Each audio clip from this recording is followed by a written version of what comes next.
नमस्कार दोस्तों, स्वागत है आप सभी का हमारे इस यूट्यूब चैनल में। चलिए शुरू करते हैं आज का हमारा ये लेक्चर। तो लेक्चर में हम आज डिस्कस करने जा रहे हैं सोशल वेलफेयर स्कीम के बारे में। काफ़ी इंपॉर्टेंट स्कीम है और आज की जो स्कीम है वो है पीएम किसान सम्मान निधि। इंपॉर्टेंट है यूपीएससी के लिए, स्टेट पीएससी के लिए, एमपीएससी हो गया, यूपीपीएससी हो गया, एसएससी के लिए, सीईटी के लिए और सभी कॉम्पिटेटिव एग्जाम्स के लिए काफ़ी इंपॉर्टेंट है। और साथ ही साथ सबसे ज़्यादा इंपॉर्टेंट है ये स्कीम जिनके लिए है, किसानों के लिए। तो जो भी किसान कोई बच्चा है उन्होंने ये लेक्चर जरूर देखना चाहिए। और अगर आप अभी तक इस स्कीम का जो पीएम किसान सम्मान निधि है, इस स्कीम का अगर अभी तक लाभ नहीं ले रहे हैं तो आप जरूर जाके, हम वेबसाइट दिखाएंगे आपको, उस पर विजिट करके आप इसको रजिस्टर करें और इसका लाभ लें। तो ये सभी फार्मर के लिए है, ये भी काफ़ी इंपॉर्टेंट है। तो चलिए शुरू करते हैं आज का लेक्चर। तो उससे पहले हम कुछ कोट देखते हैं। यह है राष्ट्रसंत तुकडोजी महाराज, जिन्होंने ग्राम गीता ग्रंथ, एक बहुत बड़ा ग्रंथ है, वो लिखा है। इनके द्वारा ये कोट किया है, मराठी में है। तो इसमें इन्होंने लिखा है, गाव हा विश्वाचा नकाशा, गावावरून देशाची परीक्षा, गावाची भंगता अवदशा येईल देशा। नहीं, जो गांव है हमारा, जो विलेज है, ये काफ़ी इंपॉर्टेंट है। अगर हम पूरे देश की बात करते हैं तो उस केस में, या फिर पूरे विश्व की भी अगर बात करते हैं तो उस केस में गांव जो इम्पोर्टेंट है। और एक मराठी में कहते हैं लोग कि शीतावरून भाताची परीक्षा। इसका मीनिंग क्या होता है कि अगर आपका एक दाना जो है, राइस का एक दाना, अगर राइस पका के नहीं, ये कैसे पता चलता है? उसका एक दाना आप लेके चेक करते कि भाई ये पका है कि नहीं। अगर वो पका है तो आप मान लेते कि पूरा जो राइस है आपका वो पक चुका है। तो इसी तरीके से गाँव जो है ये वो राइस का एक दाना है, और विश्व जो है ये पूरा आपका एक जो बर्तन में पूरा आप जो पका रहे हैं वो राइस है।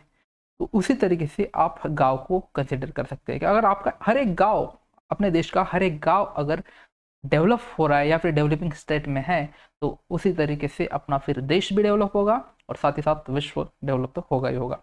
तो ये कोट किया है कि गाव हा विश्वाचा नकाशा, गाव जो है ये विश्व का मैप है।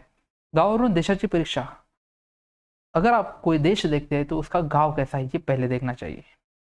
तो उसी से अपना देश की जो एक इमेज है वो बनती है।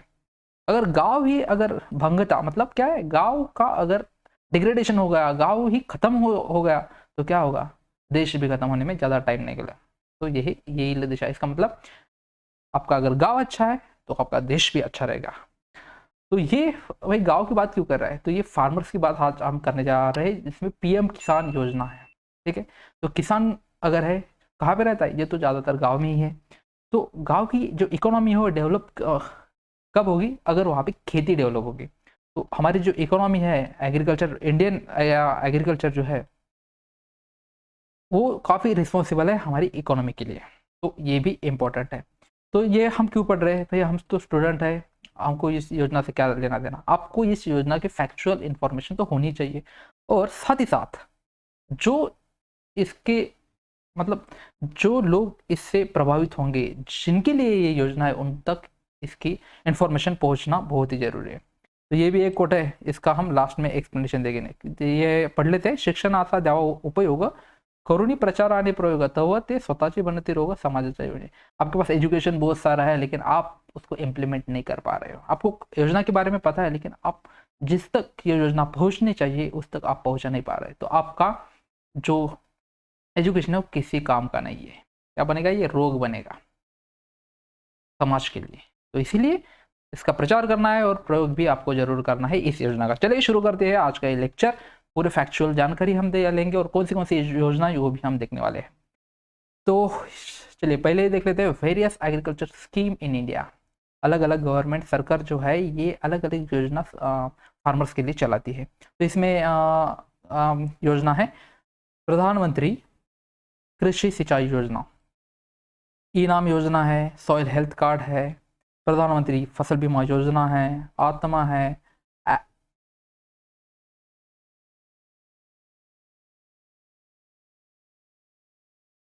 हॉर्टिकल्चर है, ठीक है, एगमार्क नेट है, ये है प्रधानमंत्री श्रमयोगी मानधन योजना है, PMSYM ये भी है, प्रधानमंत्री किसान मानधन योजना ये भी है। तो ये काफ़ी इंपॉर्टेंट योजना यहाँ पे हम देखने वाले हैं। तो आज की योजना जो है हम पीएम किसान सम्मान निधि देखने वाले हैं। ये भी बाकी हम योजना हम धीरे धीरे कवर करने वाले हैं। तो द प्रधानमंत्री किसान मानधन योजना, ये जो हाँ इसी तरीके से एक है प्रधानमंत्री श्रमयोगी मानधन योजना, ये पेंशन योजना है, ठीक है। और एक आता है प्रधानमंत्री लघु व्यापारी योजना, जो है जो अपने जो शॉपकीपर्स है ना, छोटे शॉपकीपर्स, उनके लिए एक पेंशन स्कीम है ये। इसके बारे में भी हम देखने वाले, किसी और वीडियो में देखेंगे। तो चलिए आज का जो योजना है उसके बारे में शुरू करते हैं। पीएम किसान सम्मान निधि, ये हमारी आज की योजना है, इसके बारे में हम डिटेल में चर्चा करने वाले हैं। तो ये योजना है क्या, इसके बारे में पढ़ लेते हैं। एक सेंट्रल सेक्टर स्कीम है, सेंट्रल सेक्टर स्कीम है ये। पहली बात तो सबसे पहले इंपॉर्टेंट बात है, ये आपको ध्यान में रखना है कि ये स्कीम सेंट्रल सेक्टर है, सेंट्रली स्पॉन्सर्ड है। तो ये स्कीम है सेंट्रल सेक्टर, स्टूडेंट जो है इसको अच्छे से जान दो, ये है सेंट्रल सेक्टर स्कीम। कई बार इसमें ऑप्शन में देखिए आपको गड़बड़ किया जाता है कि सेंट्रल स्पॉन्सर है या सेंट्रल सेक्टर है। तो ये है scheme central sector. Provide income support to all land holding farmers family in a country, supplement their financial needs to procuring various inputs related agriculture and allied activity as well as domestic needs. Under the scheme, the entire financial liability toward the transfer of benefit targeted beneficiary will be borne by Government of India. Government of India ये scheme on करती है, central sector scheme है। तो ये scheme जो है ये है डोमेस्टिक नीड्स के लिए, एग्रीकल्चर अलाइड एक्टिविटी के लिए, और साथ ही साथ जो एग्रीकल्चर रिलेटेड अगर कोई चीज़ है तो उसके लिए सपोर्ट, एक फार्मर को सपोर्ट करने के लिए ये स्कीम है प्रधानमंत्री सम्मान निधि। कई बार जो है और लोन लेके काम करते, तो ये जो 2000 आपको हर 4 महीने बाद मिलते हैं, तो ये आपको कहीं ना कहीं कुछ ना कुछ थोड़ा बहुत जो सपोर्ट अगर कर सकती है सरकार, तो इसलिए ये योजना जो है काफ़ी इंपॉर्टेंट स्कीम है। चलिए चलते आगे। अभी एक क्वेश्चन आता है, मतलब बहुत बड़ा क्वेश्चन है ये, क्योंकि इसमें चेंजेस की गई है इस योजना में। तो क्या है, whether the benefits of scheme are admissible to only small and marginal farmer family. ऐसा क्वेश्चन है कि ये जो योजना है खाली स्मॉल और मार्जिनल फार्मर्स के लिए है, जो बड़े फार्मर्स है उनके लिए नहीं है। फार्मर्स की बात कर रहे हैं, ऐसा व्यक्ति नहीं कि जो जॉब भी कर रहा है कहीं पे, अपना उसका कुछ का बिजनेस भी और उसके साथ खेती भी कर रहा है, ऐसे व्यक्ति इसमें नहीं, ओनली फार्मर्स। इसके बाद अगर मान लो 2 हेक्टेयर भी है, 5 हेक्टेयर भी है, तब भी चलेगा, लेकिन वो फार्मर ही होना चाहिए। तो क्वेश्चन है कि स्मॉल और मार्जिनल फार्मर्स के लिए है, तो ऐसा बिल्कुल नहीं है। इसका आंसर है नो, ये सभी फार्मर के लिए ये योजना है। ये बात तो क्लियर कर लो आप पहले, इसमें भी एग्जामिनर आपको फंसा सकता है। तो इन द बिगिनिंग, हाँ ये भी चीज़ है, in the beginning when the PM किसान स्कीम वाज लॉन्च, जब लॉन्च हुई थी, कब लॉन्च हुई थी, 24 फरवरी 2019, जो प्रधानमंत्री की सेकेंड ये जो थी, ठीक है, सेकेंड पंचवार्षिक, ऐसा बोल सकते हैं कि उसकी, हाँ उसकी शुरुआत मान सकते हैं, एक स्टार्टिंग पॉइंट। तो 2019 24 फरवरी 2019, मतलब उसकी स्टार्टिंग में इलेक्शन देखते हुए। तो 24 फरवरी 2019 को जो है इसका लॉन्चिंग हुआ था पीएम किसान। ये कहाँ पे लॉन्च किया था, उत्तर प्रदेश में गोरखपुर डिस्ट्रिक्ट में, ठीक है। 24 फरवरी 2019 2 बार दिया है, तो आपको इसको अच्छे से याद रखो, ठीक है, रिवीजन हो जाएगा, आपको आ गया गलती से। So its benefits were admissible only to small and marginal farmer families which combined land holding is up to 2 hectares. तो इनिशियली जो था बिगिनिंग में क्या, खाली स्मॉल एंड मार्जिनल फार्मर के लिए था, और उनके पास कितनी लैंड होना चाहिए थी, 2 हेक्टर्स, 2 हेक्टर तक लैंड अगर है तो उसको कंसिडर किया जाएगा स्मॉल एंड मार्जिनल फार्मर, और तभी ये एलिजिबल थे इस स्कीम के लिए, प्रधानमंत्री किसान सम्मान निधि के लिए। लेकिन अभी यहाँ पे क्लाइमैक्स बोल सकते हैं, the scheme was later revise किया था 1 जून 2019 को and extended to all farmers family irrespective of the size of their land holding. उनकी लैंड होल्डिंग की साइज कितनी भी रहे, उनसे कोई मतलब नहीं है। जो 2 हेक्टर का ये जो था ना टर्म, 2 हेक्टर का, ये हटा दिया गया। अभी स्मॉल और मार्जिनल फार्मर के साथ सभी all farmer family irrespective of size of their land, कितना भी लैंड आपके पास रहे कोई मतलब नहीं है इससे, खाली आप फार्मर होना चाहिए। सभी फार्मर्स को ये जो है आप एलिजिबल हो, ज़मीन कितनी है आपके पास कोई मतलब नहीं इससे, तो आप एलिजिबल हो। जो भी आप अपने आप को फार्मर कहता है या उनके नाम पे अगर ज़मीन के डॉक्यूमेंट्स है, सो यू आर एलिजिबल। आगे चलते पीएम किसान सम्मान निधि। इसके बारे में देखते हैं कि ये कौन सा डिपार्टमेंट है द्वारा ये इम्प्लीमेंट की जा रही है। Agriculture and farmer welfare ministry के कौन से अंदर? Agriculture and farmer welfare, yes ministry है एग्रीकल्चर और डिपार्टमेंट। मिनिस्ट्री के अंदर अलग अलग डिपार्टमेंट होते हैं जो अलग अलग काम देखते हैं, तो ये देख रही है agriculture and farmer welfare department, इसको देखता है। रिलीज था अभी जो न्यूज़ में क्यों है, 10th इंस्टॉलमेंट अभी रिलीज किया गया था 1 जनवरी 2022 को। 1 जनवरी 2022 को जो है गिफ्ट दिया नया साल का, मतलब गवर्नमेंट ने 10th इंस्टॉलमेंट मतलब 10वां इंस्टॉलमेंट जो है ये ऐड करते हुए एक गिफ्ट के तरह 1 जनवरी 2022 को ये डायरेक्ट बेनिफिट डीबीटी बोल सकते हैं, डीबीटी डायरेक्ट बेनिफिट ट्रांसफर, इसका भी फुल फॉर्म आप याद रख सकते हैं। तो इसके तहत इसको डिपॉजिट किया गया है। अगर किसी के अकाउंट में नहीं आया तो वो भी हम आगे बताएंगे आपको क्या करना क्या है। It has become the operational from 1/12/2018 से स्कीम को जो है ये ऑपरेशनल किया गया। The eligible farming family to submit their ration card number, soft copies of same along with Aadhaar card, bank passbook and declaration from the PM Kisan website. एक declaration आपको देना पड़ता है, आधार कार्ड, पैन कार्ड, ये तो जरूरी है, और राशन कार्ड, ये 3 डॉक्यूमेंट अगर आपके पास है तो आप इस योजना का लाभ उठा सकते हैं। आगे चलते हैं। पीएम किसान is a central sector scheme, देख लिया हमने, with 100% funding from government of India. Yes 100% central sector scheme, इसलिए तो कहते हैं ना स्पॉन्सर्ड जो है, स्पॉन्सर्ड स्कीम है और सेक्टर स्कीम। स्पॉन्सर्ड में क्या होता है कि इसमें स्टेट गवर्नमेंट सेंट्रल गवर्नमेंट ऐसा दोनों मिलकर काम करते हैं, लेकिन सेंट्रल सेक्टर स्कीम की बात करें तो 100% फंडिंग होती है सेंट्रल गवर्नमेंट की, ये बात आप अच्छे से ध्यान में रखो। Under the scheme income support 6000 per year, कितना मिलता है भाई? 6000 per year, not per month, not quarterly.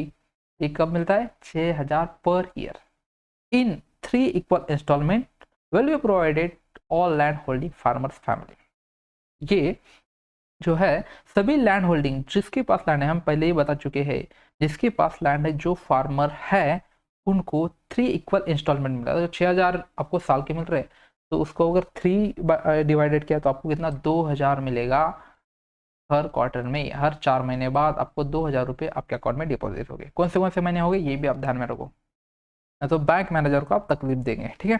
The fund will be directly transfer to the bank account of the beneficiary, जो भी बेनिफिशियरी उसके बैंक अकाउंट में ये डीबीटी के तहत, डायरेक्ट बेनिफिट ट्रांसफर के तहत आपके अकाउंट में ऐड होगा। There are various exclusion categories, देखिए अब फार्मर्स तो है, ओके ये बात तो सही है, लेकिन कुछ एक्सक्लूजन भी है, वो भी हम देखने वाले हैं आगे। So the state government and union territories administration will be identify the farmer family which are eligible for support as per scheme guideline। जो भी स्कीम की गाइडलाइन है, तो ये डिसाइड कौन करेगा भाई ये एलिजिबल है या नहीं है? ये करेंगी स्टेट गवर्नमेंट या फिर आपकी यूनियन टेरिटरी, केंद्र शासित प्रदेश, या फिर आपके राज्य सरकारी जो है ये डिसाइड करेंगे कि भाई ये किसान जो है ये एलिजिबल है या नहीं है। तो देखिए आपको 3 इंस्टॉलमेंट मिले, 2000 यहाँ पे, 2000 यहाँ पे, 2000 यहाँ पे। अप्रैल जुलाई ये 4 महीने का एक इंस्टॉलमेंट 2000 मिलेगा यहाँ पे। नवंबर में, अगस्त टू नवंबर इसका 2000, और दिसंबर टू मार्च इसका 2000, मतलब 500 रुपये महीना ऐसा मान के चल सकते हैं ना, इस 500 रुपये महीना मिलता है ऐसा मान को चलो, और ये हर 4 महीने बाद आपको मिलता है, जुलाई में, नवंबर में या फिर मार्च। तो इस बार नवंबर में मिलने वाला था, आपको मिला जनवरी में, ठीक है। तो फाइनेंशियल ईयर वो भी हम वेबसाइट पे जाके इनका देख लेते हैं। तो आगे चलते हैं, पीएम किसान एक्सक्लूजन, अब ये भी काफ़ी इंपॉर्टेंट है, कई बार बहुत सारे लोगों को कन्फ्यूजन होता है, और अगर आप इसका इलीगली अभी भी फ़ायदा ले रहे हैं तो आपके लिए दिक्कत ये सकती है। अगर मान लो आप डिपॉजिट ले रहे हैं, आप 2-2 हज़ार मिल रहे हैं, अगर कल जान लो कि आप, अगर पता चलता है कि भाई आप यू आर नॉट एलिजिबल, आप एलिजिबल नहीं है स्कीम के लिए, आपके जो भी डिपॉजिट अभी तक हुए हैं, जितने भी इंस्टॉलमेंट आपने लिए हैं 2-2 हज़ार करके, उतने सभी आपसे आपके अकाउंट से डेबिट किए जाएंगे बैंक द्वारा। ये भी आप अच्छे से ध्यान में रखो, क्योंकि ये इलीगल है, तो आप इसको एक्सक्लूजन क्या है ये समझना काफ़ी ज़रूरी है। So the following categories of beneficiary higher economic status shall not be eligible in a benefit under the scheme। ऐसी कैटेगरीज है जो हायर इकोनॉमिक स्टेटस है, हायर इकोनॉमिक स्टेटस है, नॉट एलिजिबल। भाई जिनका हायर इकोनॉमिक स्टेटस है तो क्यों 2-2 हज़ार के पीछे पड़े हैं भाई? 6000 साल का मत लो ना, जरूरी नहीं तो नहीं लेने का ना, ये बात समझनी चाहिए लोगों को। लेकिन क्या है, लोगों पैसा है मिलता है तो ले लो, ऐसे सोच में लोग डूबे रहते हैं। सो चलिए एक्सक्लूजन देखते हैं। ऑल इंस्टीट्यूशनल लैंड होल्डर, जिनके पास इंस्टीट्यूशनल माने एक ट्रस्ट का माने, या फिर बहुत बड़ी लैंड है, उनका कुछ का कोई बिजनेस चल रहा है उस लैंड पे, तो ये हो गए इंस्टीट्यूशनल। मतलब इंस्टीट्यूशनल माने एक बहुत बड़ा फर्म उनके पास है, या फिर एक बहुत बड़ी लैंड है जिसपे वो अपना बिजनेस भी कर रहे हैं, या फिर वो लैंड का यूज़ इकोनॉमी के लिए वो कर रहे हैं। So that is institutional land holder. तो ऐसे खेती भी है उनके पास, लेकिन एक ऐसी लैंड है जिनका इकोनॉमिकल वो यूज़ कर रहे हैं दूसरे, तो उसको बोलेंगे इंस्टीट्यूशनल। मान लो खुद का एक कोई कंपनी है, उनका कोई कुछ उस पर धंधा चल रहा है, तो दैट इज इंस्टीट्यूशनल लैंड, उसको बोलेंगे। तो उसका दो बिजनेस है भाई, एक फार्मर भी है और वो खुद का अलग से अलग जगह पे बिजनेस भी कर रहा है, तो उसके पास इंस्टीट्यूशनल लैंड भी है।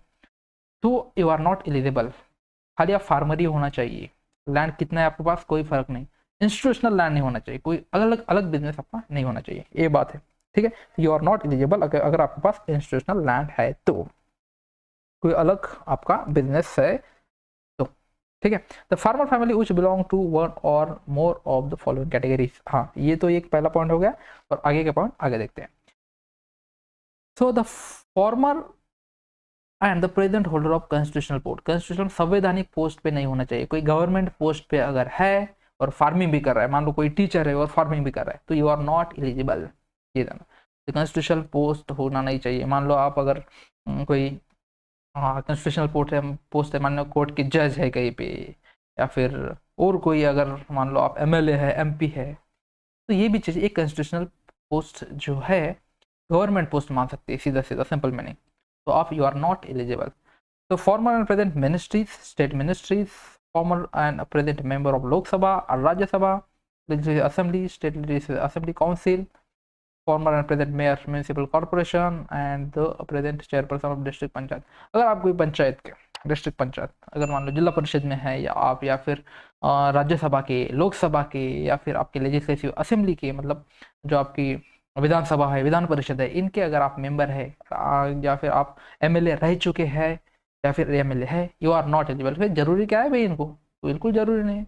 ये भी फिर 6,000 लेंगे तो फिर फार्मर क्या देगा, तो ये तो आप इसमें एक्सक्लूडेड है। ऐसा तो कोई फार्मर मुझे नहीं लगता कहीं होगा करके। ठीक है, तो ये है कि एक कॉन्स्टिट्यूशनल पोस्ट आपके पास नहीं होना चाहिए, गवर्नमेंट जॉब नहीं होना चाहिए, सिंपली ऐसा आप मान सकते हैं। और साथ ही साथ आपका एमपी एमएलए जो है, या फिर कोई जो ऐसी पोस्ट है जो गवर्नमेंट के अंडर है, गवर्नमेंट अलग से पैसा दे रही है, इसके अंडर आप नहीं होना चाहिए। आगे चलते हैं।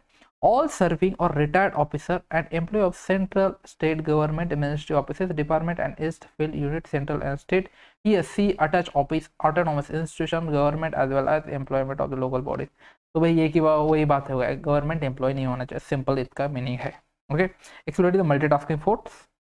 हाँ, यहाँ पे excluded class 4th group D employ. हाँ, अगर गवर्नमेंट एम्प्लॉय है, ग्रुप डी के एम्प्लॉय है, या क्लास 4th की जॉब है, आपका पेमेंट उसमें बहुत कम रहता है।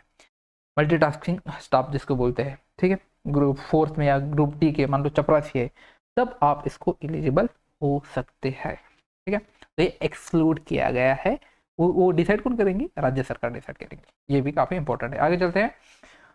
All superannuated retired pensioner whose monthly pension is 10,000 or मोर।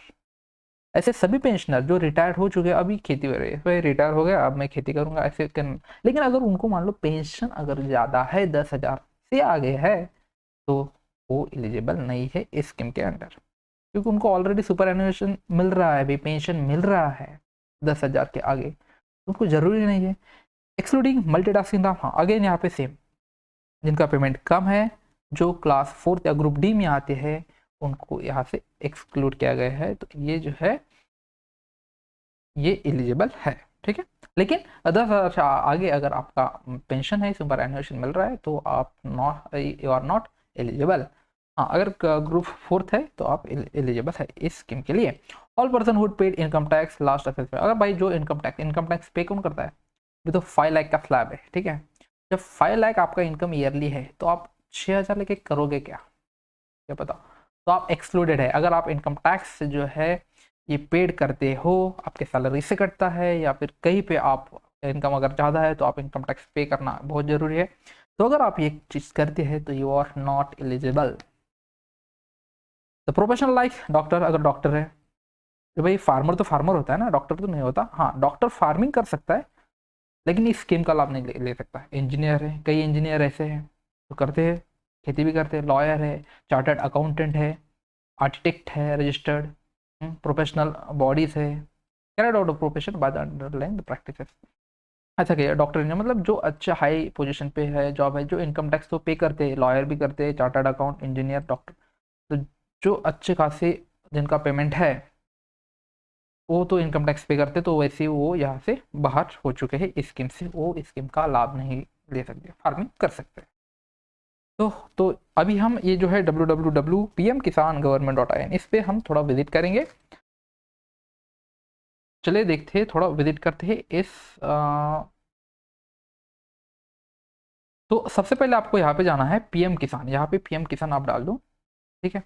ऐसी वेबसाइट आपके सामने आएगी, कैसे चेक कर सकते हैं माना आप, ठीक है। ये वेबसाइट आपके सामने खुल के आएगी। यहाँ पे देखिए भाइयों और बहनों वाले अपने साथ जो है, सबका साथ सबका विकास सबका विश्वास सबका प्यार, और आगे अगले पंचवार्षिक में और कुछ नीचे जोड़ जाएगा, ठीक है। तो आप इसका टेंशन मत लो, मोदी जी है हमारे पीएम। तो ये आपके सामने इसका पीएम किसान सम्मान निधि है, एग्रीकल्चर मिनिस्ट्री, ये सब आपके सामने एक खुला ओपन हो जाएगा। अब यहाँ पे आप देख सकते हैं कि डैशबोर्ड देखिए, ये जो इस साइड में जो दिया है ना, ये जो है ये है आपकी 3 इंस्टॉलमेंट, ये है 19-20 का, ये है 20-21 का, और ये है 21-22 का। ये 3 इंस्टॉलमेंट आप देख सकते हैं यहाँ पे जो है, ठीक है। तो अभी जो है आपका जो है इंस्टॉलमेंट जो है मिल गया है जनवरी 1 तारीख को, ठीक है। तो यहाँ से अगर ई-केवाईसी, आप ई-केवाईसी यहाँ से कर सकते हैं ऑनलाइन भी जाके, लेकिन आपको बेटर ऑप्शन है सीएससी सेंटर। ये सीएससी सेंटर होता कहाँ पे, सीएससी सेंटर जो है हर एक ग्राम पंचायत में भी गवर्नमेंट ने प्रोवाइड किया, वहाँ पे एक कंप्यूटर ऑपरेटर करके होगा, आप जाके पूछ सकते हैं। तो वो भी आपको ये सर्विस प्रोवाइड कर सकता है कि भाई मुझे ई-केवाईसी करना है, तो वो आपको मदद जरूर करेगा, ठीक है। तो ये सेंटर होता है हर एक ग्राम पंचायत, या फिर जो सेतु सुविधा केंद्र होते हैं वहाँ पे भी आप जाके इसका ये ई-केवाईसी कर सकते हैं। तो यहाँ पे फार्मर रजिस्ट्रेशन है, बेनिफिशियरी स्टेटस है, बेनिफिशियरी लिस्ट है। हाँ, ये पीएम किसान का ऐप भी अगर आपको 6000 मिलते हैं या फिर आप चाहते हैं कि मिलना चाहिए, तो आप इसको डाउनलोड करके आप अपना स्टेटस चेक कर सकते हैं कि भाई इंस्टॉलमेंट आया है नहीं आया है ये चीज़। देन यहाँ पे अपडेशन सेल्फ रजिस्टर्ड फार्मर, अगर कुछ सेल्फ रजिस्टर्ड करते हैं तो उसको आप अपडेट हुआ या नहीं ये चेक कर सकते हैं। Status to self registered CSC farmer, जो सेल्फ रजिस्टर्ड किया है वो आपका स्टेटस आप चेक कर सकते हैं कि भाई मेरा ठीक है नहीं है, कुछ गलत है, मेरा क्यों नहीं आया इंस्टॉलमेंट, ये सब चीज़ें आप यहाँ पे चेक कर सकते हैं। और अगर आधार फेलर हो गया तो आपको मिलेगा नहीं अमाउंट, तो ये भी आप इसमें चेक कर सकते हैं कि फेलर है नहीं है। अगर न्यू फार्मर रजिस्टर्ड करना चाहते हैं, जो न्यू फार्मर है रजिस्टर होते सिंपली इस पर जाके आपको क्लिक करना है। यहाँ पे देखिए सिंपल सा इंग्लिश है और बाकी भी लैंग्वेज आप लिख सकते हैं, बंगाली, हिंदी, मराठी, इंग्लिश सभी लैंग्वेज में है इसको अवेलेबल, ठीक है। तो हम करते हैं इंग्लिश में रहने दें। हाँ, तो क्या है, तो सिंपल सा आधार नंबर, यहाँ पे अपना आधार नंबर डाल दीजिए, मोबाइल नंबर डाल दीजिए जो आधार से लिंक हो, बेटर रहेगा। स्टेट महाराष्ट्र है आपका, मध्य प्रदेश है, लक्षद्वीप है, बिहार, आसाम, अरुणाचल प्रदेश जो भी है ये डाल दिए। इमेज, ये इमेज सिंपली यहाँ से CWQK380 जो भी है आप इसमें डाल के सेंड OTP करिए, ठीक है। सेंड OTP करने के बाद आपको और डिटेल्स आपको मांगे जाएगी, वो आप भर सकते हैं, आप खुद भी भर सकते हैं। अगर आपको नहीं समझ में आ रहा है तो आप अपने जो सेंटर है वहाँ पे जाके पूछ सकते हैं। हम डिटेल से अगर आपकी डिमांड हो तो इस पर हम पूरा एक फार्मर का डिटेल लेके उसका पूरा एक वीडियो बना सकते हैं, नया एक मेंबर का रजिस्ट्रेशन भी इस पर कर सकते हैं फार्मर का। तो CSC सेंटर में आप जरूर विजिट करें, उसको ये चीज़ पूछें। दूसरी बात बेनिफिशियरी स्टेटस, अगर आप बेनिफिशियरी है, आया है नहीं आया है, तो आधार नंबर डालो यहाँ पे, गेट डाटा करो, आपको मिल जाएगा कि भाई मेरा कितना इंस्टॉलमेंट आया है नहीं आया है। आगे चलते हैं। तो बेनिफिशियरी लिस्ट, अब ये देखने से पहले ये तो हाँ ये देख सकते हैं आप अपने गांव की भी लिस्ट इसमें देख सकते हैं। यहाँ पे जाके स्टेट, अपना स्टेट जो है महाराष्ट्र है, यूपी है, बिहार है, आप सिलेक्ट करो। यहाँ पे अपना डिस्ट्रिक्ट, सब डिस्ट्रिक्ट, ब्लॉक और विलेज, गेट रिपोर्ट करो, पूरी लिस्ट आपके आ जाएंगे। हम एक सैंपल आपको अभी दिखाने वाले हैं, डैशबोर्ड में दिखाएंगे, यहाँ पे भी आप चेक कर सकते। तो चलिए चलते हैं अभी डैशबोर्ड में। यह है यहाँ पे डैशबोर्ड, ये देखिए पीरियड 1, पीरियड 2, पीरियड 3, ये तो आपको हमने देख लिया है, ठीक है। पूरे भारत में ये स्कीम का लाभ लोग उठा रहे हैं। आप अभी तक नहीं उठा रहे हैं तो भाई इसका लाभ उठाओ। डैशबोर्ड में चलते हैं, इसमें क्या मिलेगा आपको, देखिए यहाँ पे आप अपना स्टेट डाल दीजिए। मान लो हमारा स्टेट है महाराष्ट्र, महाराष्ट्र डाल दिया। डिस्ट्रिक्ट, अब डिस्ट्रिक्ट हम एक लास्ट का डिस्ट्रिक्ट ले लेते हैं यवतमाल, ठीक है। और सब डिस्ट्रिक्ट, अभी यवतमाल में सब डिस्ट्रिक्ट मतलब आपका जो ब्लॉक है वो आप इसमें डाल सकते हैं। मान लो एक ब्लॉक पकड़ लेते हैं यहाँ से, ऐसे पकड़ लें कि ये ब्लॉक पकड़ लेते हैं, ठीक है। और एक विलेज, अब विलेज जो है चलो ए से पकड़ लेते हैं, ए से पकड़ लेते हैं हम, चलो ये पकड़ लिया। तो इसमें शो करेगा, शो करना है, ठीक है। तो बस सिंपल है। कितना रजिस्टर्ड फार्म है इस गाँव में, 98 है। रिसीव ऑल पेमेंट, 83 ने पेमेंट रिसीव किया है। रिसीव पार्शियल पेमेंट, 8 लोग जो है ये पार्शियली पेमेंट इन्होंने से, लेकिन 7 लोग जो ऐसे इनको पेमेंट नहीं मिला है। क्यों नहीं मिला है भाई, तो कुछ ना कुछ प्रॉब्लम होगा, आधार में प्रॉब्लम होगा, बैंक का अकाउंट लिंक नहीं होगा, मोबाइल नंबर सही से लिंक नहीं होगा दोनों से, या फिर कुछ केवाईसी बाकी होगा, इसके कारण ये प्रॉब्लम आपको आता है। ये अलग अलग चीज़ें यहाँ पे दी है। अब आपको और भी आप चेक कर सकते हैं, पेमेंट स्टेटस चेक कर सकते हैं। देखिए यहाँ पे जो है आपकी पूरी गाँव की लिस्ट यहाँ पे आ जाएगी, और हर एक फार्मर का आप डिटेल में चेक कर सकते हैं। अदर ऑथेंटिकेशन किनका किनका हुआ है ये भी आप इसमें पूरा नाम सहित आता है, आप इसको जाके चेक कर सकते हैं सब। और किसमें देखिए ये अभी इसमें एक प्रॉब्लम है तो ये भी पेंडिंग है, तो ये भी चीज़ आप इसको देख सकते हो, और कितना आपका ये आया है नहीं आया है ये सब चीज़ें आप इसमें देख सकते हैं, ठीक है। तो ये हमने इसके डैशबोर्ड में देख लिया हर एक, और आप अपना खुद का भी उस नाम पे जो एक लिंक दिया था ना साइड में, उस पर जाके आप ये चीज़ देख सकते हैं। ये यहाँ पे है एक, ये यहाँ पे है मैडम जी निक्की, इनको आप पूछ सकते हैं कोई भी अगर आपको डाउट आए तो। मान लो क्लिक करते हैं तो ये आप यहाँ पे अपना नाम स्टार्ट करके इनको आप अपने लैंग्वेज में आप पूछ सकते हैं क्वेश्चन, ठीक है। तो CSC सेंटर में ज़रूर विजिट कीजिएगा, वहाँ पे आप इसकी डिटेल में इंफॉर्मेशन ले सकते हैं। तो चलिए PM, हाँ ये जो एक योजना है PM किसान मानधन योजना, इसके बारे में हम आगे के लेक्चर में ज़रूर देखने वाले हैं। तो बैक टू आवर लेक्चर। तो ये है साइट, हमने अभी ये पूरा देख लिया है। आप इसका ऐप डाउनलोड करो, वो यूज़ करने में और भी इजी रहेगा। चलिए चलते आगे। तो क्वेश्चन देखते हैं फटाफट कुछ। व्हेन द PM किसान सम्मान निधि स्कीम लॉन्च, कब हुई थी लॉन्च, ये है हमारे अभी स्टूडेंट के लिए, फार्मर के लिए हमने बहुत सारी चीज़ें बता दी गई। ऑप्शन है आपके सामने, February 19, February 16, February 18 and June 19। बताइए टाइम स्टार्ट हुआ है आपका फटाफट। PM किसान सम्मान निधि कब लॉन्च हुई थी। हर साल एग्जाम में इसके क्वेश्चन आपको पूछे जाते हैं, तो आपको इसका आंसर आना बहुत ही जरूरी है। टाइम खत्म हो चुका है। The right answer is yes, February 2019 में उत्तर प्रदेश के गोरखपुर जिले में इस स्कीम को जो है ये लॉन्च किया गया था February 2019 में। PM किसान सम्मान निधि, कंफ्यूज मत करिएगा, PM किसान मानधन योजना भी होती है।